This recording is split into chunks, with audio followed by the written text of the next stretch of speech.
Hello नमस्कार साथियों, मेरा नाम हर्षवर्धन ठाकुर है। और जैसा कि आप देख रहे हैं कि पिछले लास्ट क्लास में हमने जो चर्चा किया था यूपीएससी के पीवाईक्यू को लेकर के, जिसमें हमने किया था 1 से लेकर के 31 क्वेश्चन यानी 31 प्रश्न को हमने सॉल्व किए थे, डिस्कशन किया था।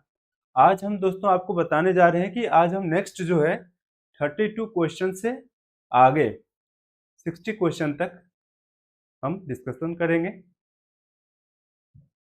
तो चलिए शुरू करते हैं और आप लोग बने रहना वीडियो के अंत में।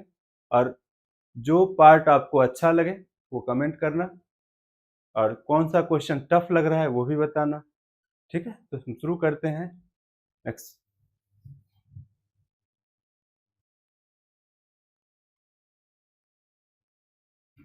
अच्छा,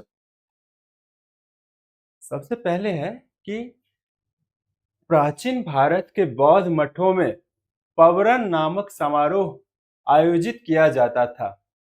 जो इन 4 ऑप्शन में से कोई एक ऑप्शन कौन सा होगा? तो सबसे पहले हम ये चेक कर लेते हैं कि इस क्वेश्चन में जो कीवर्ड है वो क्या है। तो वो है पवरन। ठीक है,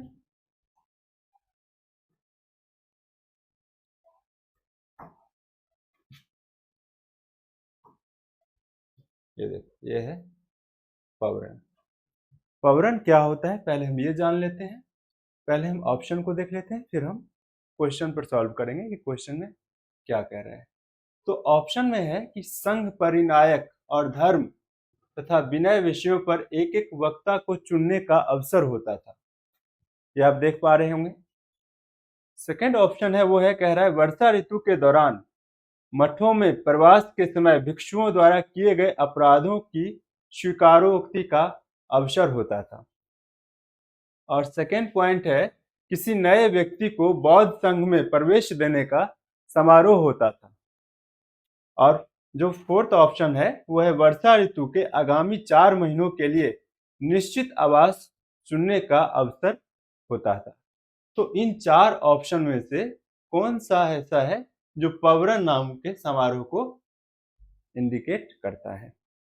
ठीक है, तो आपको बता दूं दोस्तों कि पवरन क्या होता था कि वर्षा ऋतु के समय में सारे बौद्ध भिक्षु भिक्षा नहीं लेते थे, भिक्षा की मांग नहीं करते थे, और वो एक गुफा में या बौद्ध मठ में चले जाते थे और पूरे वर्षा ऋतु के दौरान जो उन्होंने पाप किया है उसको वो स्वीकार करते थे। ठीक है, तो इस तरह से ऑप्शन क्या हो जाएगा? ऑप्शन होगा बी सही। बी इसका आंसर होगा।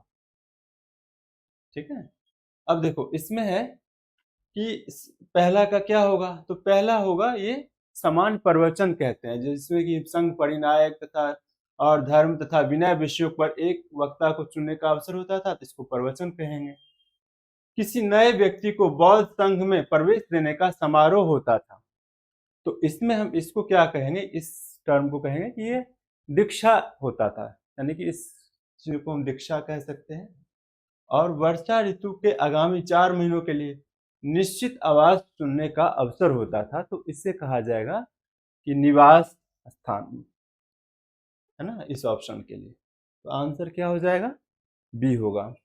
चलो मैं आपको बताते चलूं कि मैं हर क्वेश्चन पर क्या करूंगा कि इन ऑप्शन से यूपीएससी क्या क्वेश्चन पूछेगी, संभावित क्वेश्चन क्या आने वाला है, हम उस पर भी चर्चा करेंगे।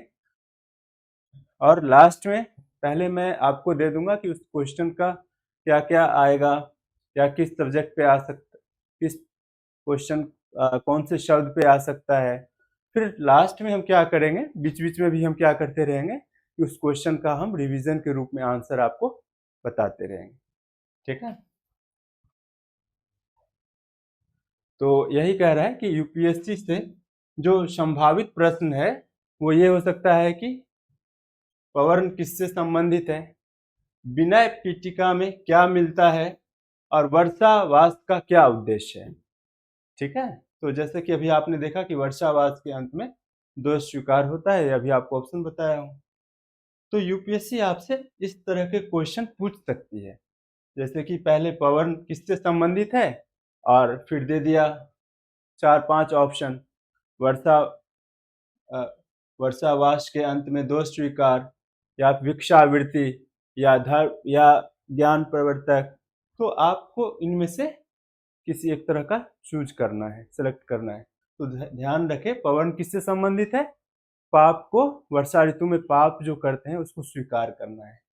विनय पीठिका में इस चीज का उल्लेख है। विनय पीठिका में क्या मिलता है? विनय पीठिका में बौद्ध धर्म का नियम और कानून यानी अनुशासन के रूप में विनय पीठिका में वर्णन है। वर्षावास का उद्देश्य क्या है? वर्षावास का उद्देश्य ये है कि आगामी आने वाले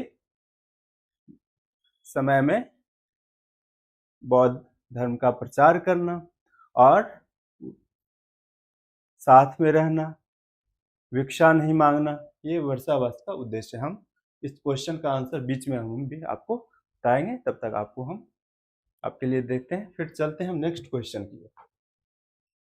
कह रहा है निम्नलिखित कथनों पर विचार कीजिए। वर्धमान महावीर की माता लिक्ष्मी के मुख चेटक की पुत्री थी। गौतम बुद्ध की माता कौशल राजवंश की राजकुमारी थी। 23वें तीर्थंकर पार्श्वनाथ बनारस से थे। ठीक है, तो इसको पहले मैं बताता हूं कि इसका क्या आंसर होगा।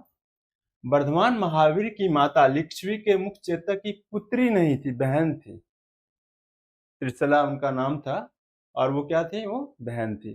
तो पुत्री है, तो इसका मतलब ये स्टेटमेंट क्या हो जाएगा? गलत हो जाएगा। सेकंड है गौतम बुद्ध की माता कौशल राजवंश की राजकुमारी थी। तो माता जो थी वो कौशल राजवंश की राजकुमारी थी और पिताजी जो शुद्धोधन थे वो शाक गणराज के राजा थे। तो ऑप्शन बी क्या हो रहा है? सही होगा। सेकंड सी ऑप्शन है 23वें तीर्थंकर पार्श्वनाथ बनारस से थे। तो हाँ, बनारस यानी कि उस टाइम तो काशी या अभी भी काशी के थे, है ना। चलो, तो इसका आंसर क्या होगा? इसका आंसर होगा इसका आंसर होगा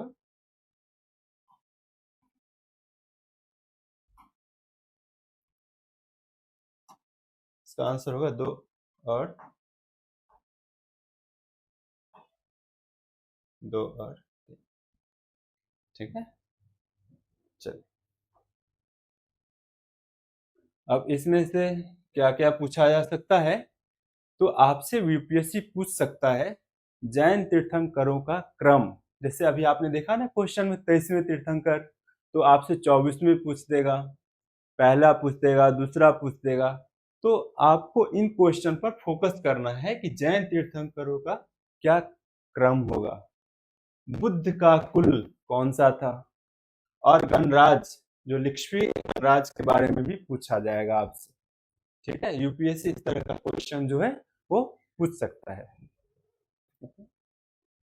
चलिए नेक्स्ट कह रहे प्राचीन जैन धर्म के संबंध में निम्नलिखित कथनों में से कौन सा एक सही है? स्थलभाऊ के नेतृत्व में दक्षिण भारत में जैन धर्म का प्रचार हुआ था। यह क्वेश्चन पूछ रहा है आपसे।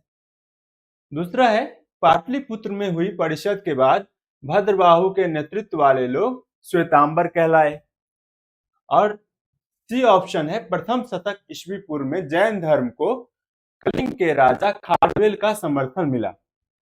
और जो डी ऑप्शन है वो है बौद्धों के विपरीत जैन धर्म की प्रारंभिक अवस्था में जैन लोग चित्रों का पूजन करते थे। ये 4 ऑप्शन है और इन 4 ऑप्शन में से कह रहा है कौन सा एक सही है। ठीक है, तो आपको बता दूं स्थलभाऊ के नेतृत्व में दक्षिण भारत में जैन धर्म का प्रचार हुआ था, ये स्टेटमेंट गलत है। स्थलभाऊ उत्तर भारत में रह गए थे और दक्षिण भारत में भद्रबाहु गए थे। ठीक है, भद्रबाहु के साथ चंद्रगुप्त मौर्य भी दक्षिण भारत गए थे और उन्होंने क्या किया था, वहां पर जैन धर्म का प्रचार प्रसार किया था। यह है पाटलिपुत्र में हुई परिषद के पश्चात भद्रबाहु के नेतृत्व वाले लोग श्वेतांबर कहलाए। ये स्टेटमेंट भी गलत है।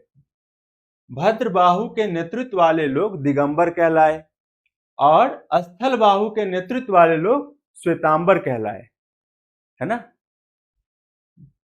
दिगंबर और श्वेतांबर दिगंबर जो बिना वस्त्र के रहने वाले लोग थे, और जो वस्त्र के साथ, श्वेत वस्त्र के साथ रहते थे, वे श्वेतांबर कहलाए। उसके बाद है प्रथम शतक ईस्वी पूर्व में, तो ये स्टेटमेंट भी क्या हो जाएगा, गलत हो जाएगा, श्वेतांबर नहीं होगा, दिगंबर होगा। ठीक है। नेक्स्ट जो स्टेटमेंट है वो ये है, प्रथम शतक ईस्वी पूर्व में जैन धर्म को कलिंग के राजा खारवेल का समर्थन मिला, और बौद्धों के विपरीत जैन धर्म की प्रारंभिक अवस्था में जैन लोग चित्रों का पूजन करते थे। तो ये स्टेटमेंट क्या है, सही है। जैन धर्म के को कलिंग के राजा खारवेल का समर्थन मिला। ये हमें हाथी गुफा अभिलेख में और गुफा संख्या 18 में इसका वर्णन है, बताया जाता है। लेकिन ये है गलत है, बौद्ध के विपरीत जैन धर्म की प्रारंभिक अवस्था में जैन लोग चित्रों का पूजन करते थे। शुरुआत में यानी आरंभ में, स्टार्टिंग में जैन लोग चित्र का पूजन नहीं करते थे, मूर्ति पूजा के वह विरोधी थे। ठीक है। तो इसका आंसर हो जाएगा प्रथम शतक ईस्वी पूर्व में जैन धर्म को कलिंग के राजा खारवेल का समर्थन मिला। चलिए, यूपीएससी आपसे क्वेश्चन क्या क्या पूछ सकती है, जैन विभाजन क्या क्या हुआ था, श्वेतांबर के बारे में, दिगंबर के बारे में क्रॉस क्वेश्चन कर देगा। स्थलबाहु और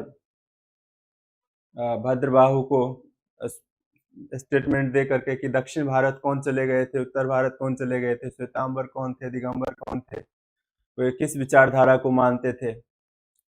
तो इस तरह से जैन विभाजन से रिलेटेड आपको यूपीएससी क्या कर सकती है, क्वेश्चन पूछ सकती है। ठीक है। नेक्स्ट है खारवेल और हाथी गुफा, जो हम अभी बताए कलिंग के जो राजा थे,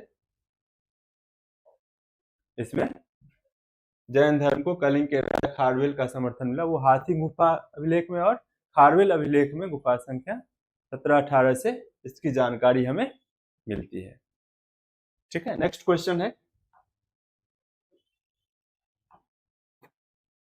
अनेकांतवाद निम्नलिखित में से किसका क्रोध सिद्धांत एवं दर्शन है। हम आप है ना, तो यहाँ पर हम जानना चाहेंगे, आपको बताना चाहेंगे कि इसका आंसर क्या होगा, तो जैन मत होगा। जैन मत अनेकांतवाद को श्यादवाद भी कहा जाता है। ठीक है। तो श्यादवाद, और इसमें सप्तांग भाग भी कहा जाता है, 7 चीजें की वर्णन किया गया है ऐसे करके, है नहीं है पता नहीं है, इस तरह से आदि करके टोटल 7 चीजों का वर्णन किया गया है अनेकांतवाद में। तो इसका क्या आंसर होगा, जैन मत होगा। ठीक है। अब क्वेश्चन क्या पूछेगी यूपीएससी इससे रिलेटेड, थोड़ा हम देख लेते हैं कि अब देखो, निम्नलिखित में से कौन सा बौद्ध धर्म का प्रमुख सिद्धांत है, ये पूछेगा इसमें से। इस तरह से क्वेश्चन आपको आ सकता है। मैंने अभी इसमें ऑप्शन दे दिया है आपको चूज करने के लिए कि आप ऐसे चूज कर सकते हैं। हम अभी डिस्कस कर रहे हैं, बाद में भी हम इसका बताएंगे, बीच बीच में वीडियो में हम आपको बताते रहेंगे।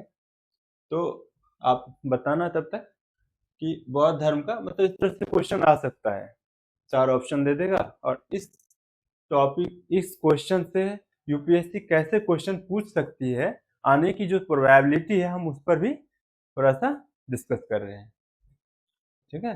वैसे इसका बौद्ध धर्म का होगा मध्यम वर्ग का, है ना, मध्यम वर्ग जो होगा, हम करेंगे बाद में, इसका डिस्कस करेंगे। आप वीडियो में बने रहना, लास्ट में देखते हैं। प्राचीन भारतीय इतिहास के संदर्भ में निम्नलिखित में से कौन सा बौद्ध धर्म और जैन धर्म दोनों में समान रूप से विद्यमान था। ठीक है। तो ऑप्शन में क्या है, तप और भोग की अति का परिहार। ये ऑप्शन गलत है, क्योंकि जैन धर्म जो है वो अति तप को मान्यता दिया है, जबकि बौद्ध धर्म जो है वो मध्यम मार्ग का अपनाया है। तो पहला ऑप्शन जो है, तप और भोग का अति परिहार, ठीक है, ये नहीं है। दूसरा है वेद प्रमाण के प्रति अनास्था।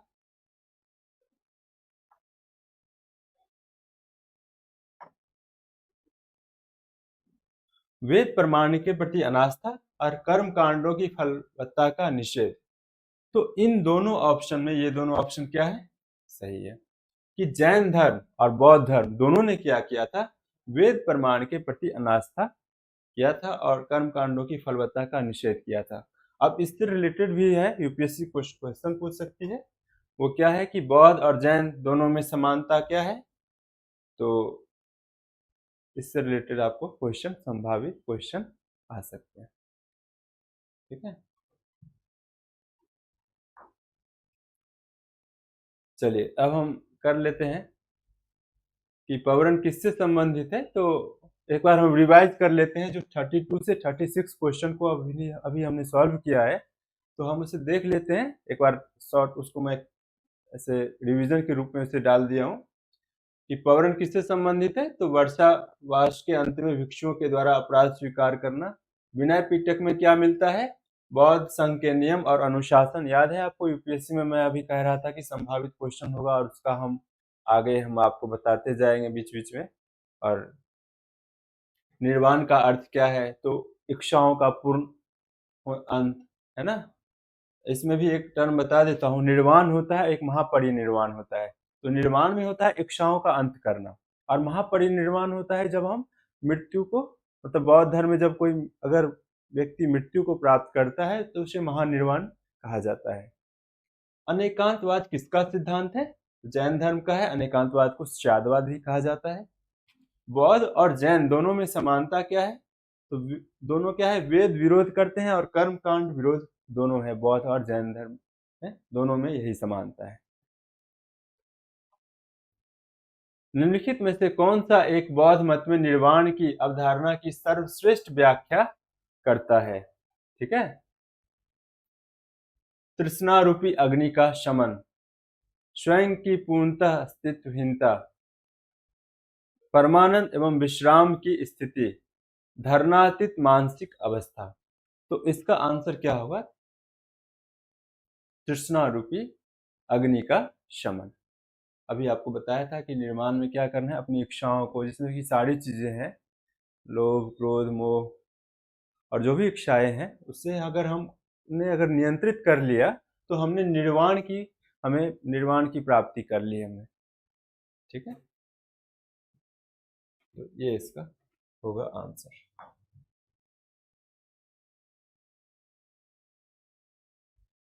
चलिए अब है कि इससे संभावित प्रश्न क्या क्या आ सकते हैं यूपीएससी से। तो 4 आर्य सत्य के बारे में आपसे पूछ देगा यूपीएससी, क्वेश्चन में पूछेगा और उसे ऑप्शन में कुछ कुछ और दे देगा।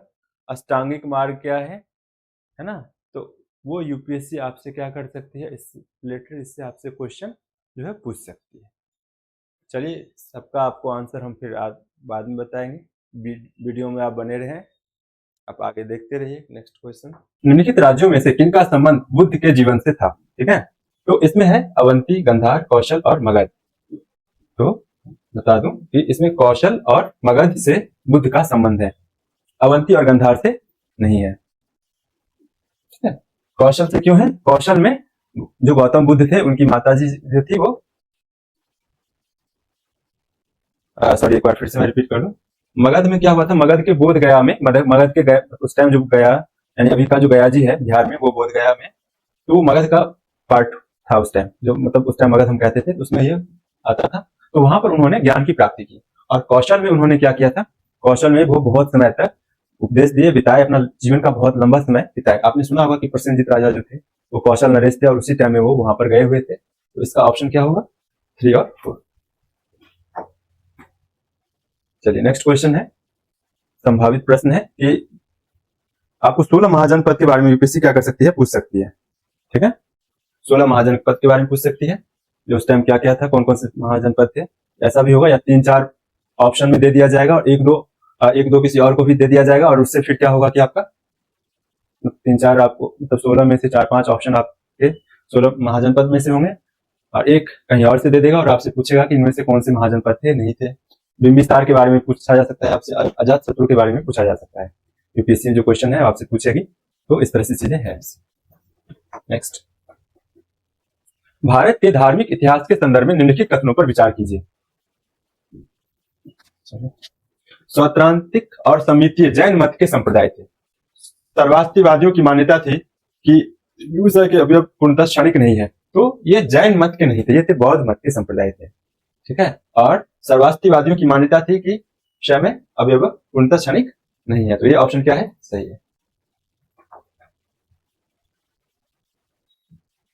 चलिए, यूपीएससी जो है आपसे क्वेश्चन पूछ सकती है, वो ये है कि बौद्ध संप्रदाय के बारे में बताइए, ठीक है।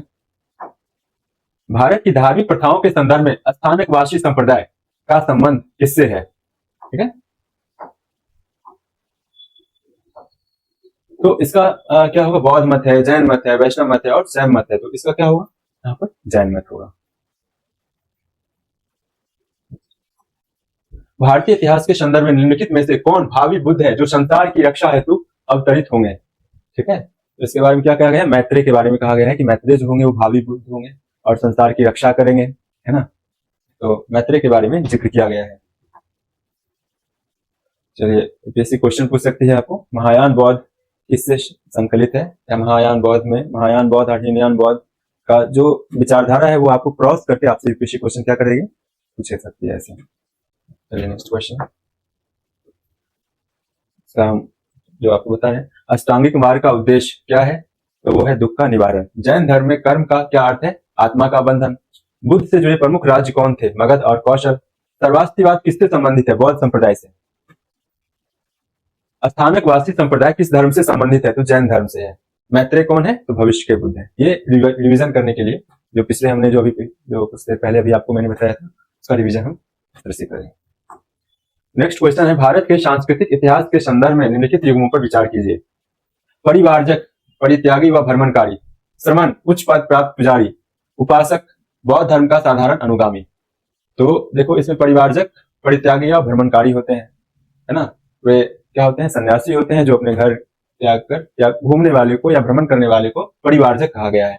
श्रमण क्या होता था, एक सन्यासी होता था, लेकिन ये उच्च पद प्राप्त पुजारी नहीं होता था। और उपासक होता था बौद्ध धर्म का साधारण अनुगामी। तो इसका ऑप्शन क्या होगा, बी होगा। 1 और 3 सही है, और श्रवण क्या है, गलत है। क्वेश्चन क्या आएगा इससे, बौद्ध शब्दावली जो भी जितने भी है, परिनिर्वाण, महापरिनिर्वाण, है ना, उन सब सारे शब्दावली से रिलेटेड यूपीएससी आपसे क्या कर सकती है, क्वेश्चन पूछ सकती है, तो उस पर ध्यान देना है, ठीक है। देखो यहाँ पर लिखा है कि परिवारजक क्या होता है, तो परित्यागी व भ्रमणकारी, और उपासक बौद्ध धर्म का साधारण अनुगामी। तो बौद्ध शब्दावलियों को आपको याद करना है।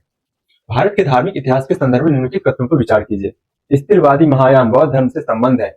लोकेत्तरवादी संप्रदाय बौद्ध धर्म के महासंघिक संप्रदाय की एक शाखा थी। महासंघिकों द्वारा बुद्ध के देवतारोपण ने महायान बौद्ध धर्म को प्रोत्साहित किया,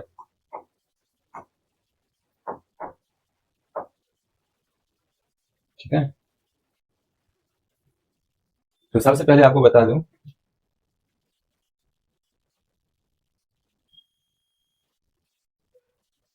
स्थिरवादी महायान बौद्ध धर्म से संबंध है, ये पहला स्टेटमेंट क्या है। दूसरा स्टेटमेंट, लोकेत्तरवादी संप्रदाय बौद्ध धर्म के महासांघिक संप्रदाय की एक शाखा थी, तो ये स्टेटमेंट क्या है, सही है। महासांघिकों द्वारा बुद्ध के देवतारोपण ने महायान बौद्ध धर्म को प्रोत्साहित किया, तो ये स्टेटमेंट भी क्या है, सही है। अब जो है नेक्स्ट क्वेश्चन, इसमें से क्वेश्चन आएगा, आपको क्वेश्चन आने की जो प्रोबेबिलिटी है यूपीएससी से वो ये है कि महायान और हीनयान के बारे में आएगा सबसे पहले, कि महायान के प्रवर्तक कौन थे, हीनयान के प्रवर्तक कौन थे, उनकी क्या विचारधारा थी, है ना, वो किस चीज को मानने वाले थे, किस चीज को मानने वाले नहीं थे। तो इस तरह से क्वेश्चन यूपीएससी में जो है आने की प्रोबेबिलिटी है। अब भारतीय इतिहास के संदर्भ में मूल ग्रंथों पर विचार कीजिए, ठीक है। नैतिक प्रकरण, परिशिष्ट प्रवर्ण, अवदान शतक, त्रिशिष्ट लक्षण, महापुराण, इन उपरोक्त में से कौन सा जैन ग्रंथ है, तो परिशिष्ट प्रवर्ण और त्रिशिष्ट लक्षण महापुराण, ये क्या है, जैन धर्म से रिलेटेड है, जैन ग्रंथ है। अब इससे क्वेश्चन क्या आने की संभावना है, कि जैन साहित्य क्या होता है, ये क्वेश्चन आने की संभावना है। तो आप क्या करोगे, इस पर फोकस करना। भारतीय इतिहास के संदर्भ में निम्नलिखित युग्मों पर विचार कीजिए। आर्यदेव, दिगनाग, नाथमुनि। नाथमुनि कौन थे, नाथमुनि। दिगनाग कौन थे, आर्यदेव कौन थे, है ना। तो हम इस पर चर्चा करेंगे। ठीक, आर्यदेव जैन विद्वान नहीं थे, ये बौद्ध विद्वान थे। ठीक है, बौद्ध भिक्षु थे या बौद्ध विद्वान थे, तो आर्यधन के बारे में ऐसा कहा गया है। बाकी दिगनाग बौद्ध विद्वान थे और नाथम मुनि वैष्णव विद्वान थे। तो इसमें से इसका क्या आंसर हुआ? केवल 2 ही हुआ। ठीक है, तो अब क्या करना है, सारे जो 6 दर्शन है आपने पढ़ा हुआ, या योग, सांख्य, है ना, और बाकी, तो उससे उससे रिलेटेड आपको क्या होगा, यूपीएससी क्वेश्चन पूछ सकती है। धान कटक जो महासंघिकों के अधीन एक प्रमुख बौद्ध केंद्र के रूप में समृद्ध व निम्नलिखित में से किस एक क्षेत्र में अवस्थित था? तो धान कटक जो महासंघिकों के अधीन एक प्रमुख बौद्ध केंद्र के रूप में समृद्ध हुआ, ये था, ये किसमें हुआ है? तो आंध्र प्रदेश में। ठीक है, और अमरावती स्तूप के बारे में, क्योंकि आंध्र प्रदेश से रिलेटेड है यहाँ पर, तो इस ऑप्शन से, इस क्वेश्चन से यूपीएससी क्या पूछ सकती है कि अमरावती स्तूप निम्नलिखित में से किस चीज के लिए जाना जाता है। ठीक है, तो आप अमरावती स्तूप को क्या करना है, फोकस करना है। नेक्स्ट है, आत्मा केवल जंतु और पादप जीवन की संपदा नहीं है, बल्कि शिलाओं, प्रवाहित जलधाराओं में और अन्य अनेक प्राकृतिक वस्तुओं की भी है, जिन्हें अन्य धार्मिक संप्रदाय जीवित नहीं मानते। उपयुक्त कथन प्राचीन भारत के निम्नलिखित में से किसी धार्मिक संप्रदाय के एक मूलभूत विश्वास को प्रतिबिंबित करता है? तो ये करता है जैन परंपरा। ठीक है, इसलिए क्या करते हैं लोग, जैन लोग जो होते हैं बहुत अहिंसावादी होते हैं, और वो हर चीज में क्या देखते हैं, आत्मा को देखते हैं, जीवित चीजों को देखते हैं। पहाड़ों में, मतलब उनका ये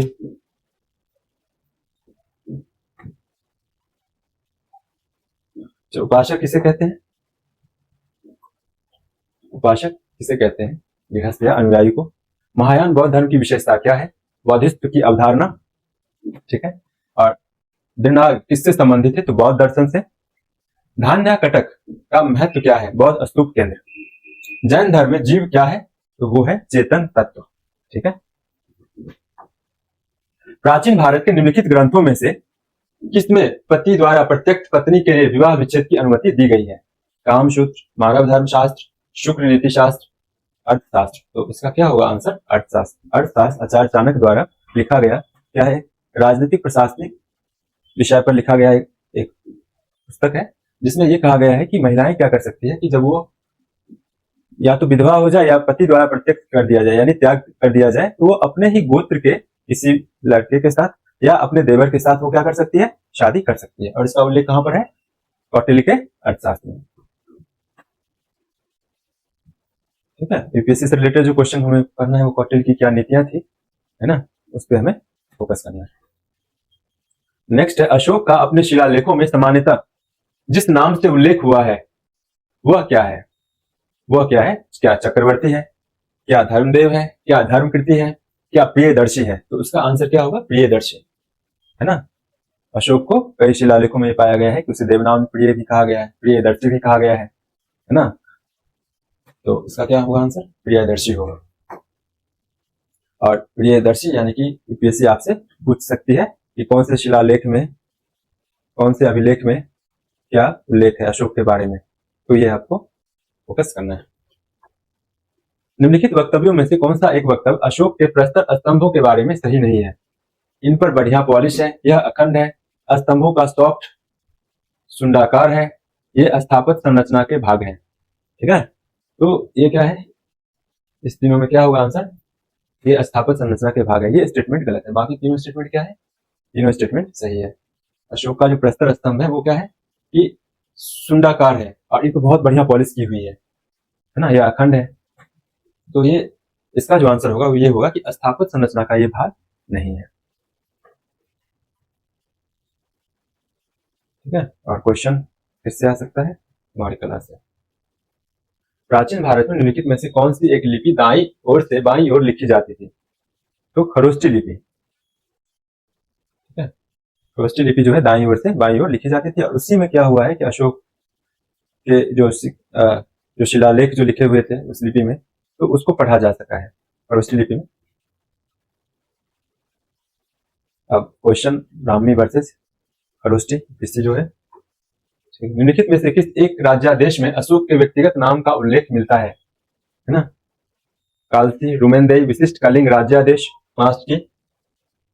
तो किसमें मिलता है राज्यादेश में अशोक का व्यक्तिगत नाम का उल्लेख? तो मास्की में मिलता है ना। दिया गया मानचित्र निम्नलिखित में से किससे संबंधित है? दिया गया मानचित्र ओके, मानसिक नहीं दिया हुआ इस क्वेश्चन में, नेक्स्ट करते हैं। चलो एक बार हम रिवाइज कर लेते हैं। अर्थशास्त्र किसने लिखा था? कौटिल्य ने लिखा था।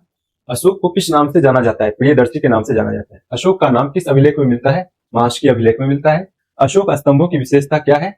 एकाश चमकदार पॉलिश है। खरोष्ठी लिपि किस दिशा में लिखी जाती है? दाएं से बाएं लिखी जाती है। खरोष्ठी लिपि का वर्णन दाएं से बाएं किया गया है। मौर्य साम्राज्य का विस्तार सबसे अधिक था किसके समय में? अशोक के समय में। चलिए, यूनानी, कुषाण एवं शाकों में से कई ने हिंदू धर्म के स्थान पर बौद्ध धर्म को अपनाया, क्योंकि अब ऑप्शन 4 ऑप्शन है। बौद्ध धर्म का उस समय प्रभुत्व था, उन्होंने युद्ध और हिंसा की नीति का परित्याग कर दिया था, जाति प्रथा से अभिभूत हिंदू धर्म की ओर वे आकर्षित नहीं हुए, बौद्ध धर्म के माध्यम से भारतीय समाज तक पहुंच अधिक आसान थी।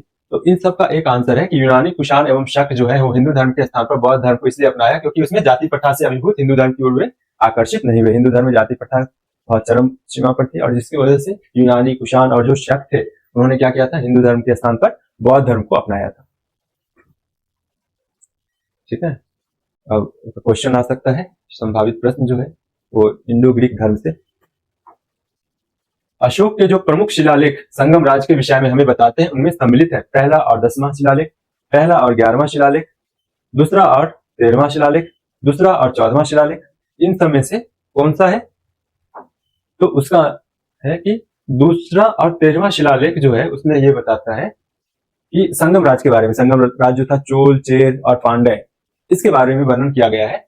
दूसरा और 13वां, दूसरा और 14वां शिलालेख।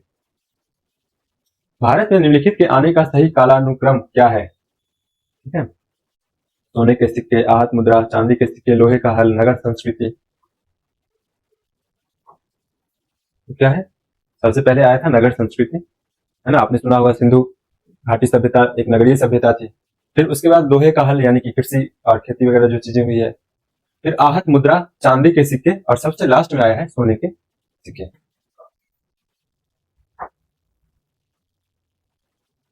अशोक के राजा देशों के अनुसार धार्मिक निष्ठा की अपेक्षा जनता के मध्य सामाजिक समरसता अधिक महत्वपूर्ण थी। उसने धर्म संवर्धन के स्थान पर समष्टि के विचारों का प्रसार किया है।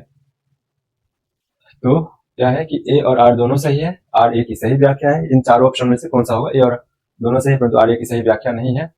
ए सही है किंतु आर गलत है, ए गलत है किंतु आर सही है। तो आपको बता दूं, जैसे ही कलिंग का युद्ध हुआ था और अशोक ने क्या कर लिया था? बौद्ध धर्म अपना लिया था युद्ध। तो उसने क्या किया था? उसने ये कहा कि धर्म संवर्धन के स्थान पर उसने समदृष्टि के विचारों को प्रसार किया था। क्या होगा इसका आंसर? ए और आर दोनों सही है, आर ए की सही व्याख्या है। और क्वेश्चन आपको आएगा अशोक के धर्म नीति से लेकर के। निम्नलिखित युगों में से कौन से युग सही सुमेलित है? लोथल, प्राचीन गोदी क्षेत्र। ठीक है, तो ये है। और नालंदा, देखो इसमें क्या कर दिया है ना, राजगीर का क्रॉस इसमें कर दिया है। राजगीर का होना चाहिए बुद्ध का प्रथम धर्म उपदेश, सारनाथ अशोक का सिंह स्तंभ तीर्थ। इसका ऑप्शन होगा 1 और 4। लोथल और सारनाथ। निम्नलिखित प्राचीन भारतीय अभिलेखों में से कौन से एक में खाद्यान्न को देश में संकट काल में उपयोग हेतु सुरक्षित रखने के बारे में प्राचीनतम शाही आदेश है ना? सहगौरा ताम्रपत्र, अशोक का रुम्नीदेय स्तंभ लेख, प्रयाग प्रशस्ति, चंद्र का महरौली स्तंभ लेख, है ना?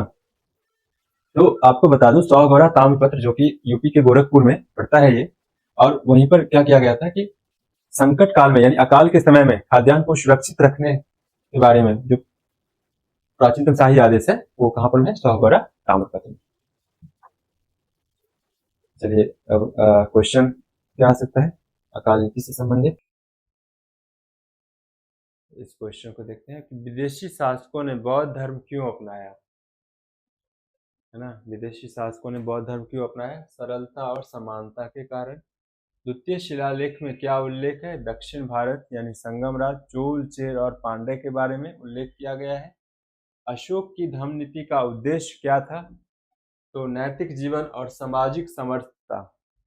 सारनाथ किससे संबंधित है? बुद्ध का प्रथम उपदेश। सहगौरा ताम्रपत्र का क्या महत्व है? अकाल प्रबंधन का प्रमाण। तो दोस्तों हम आज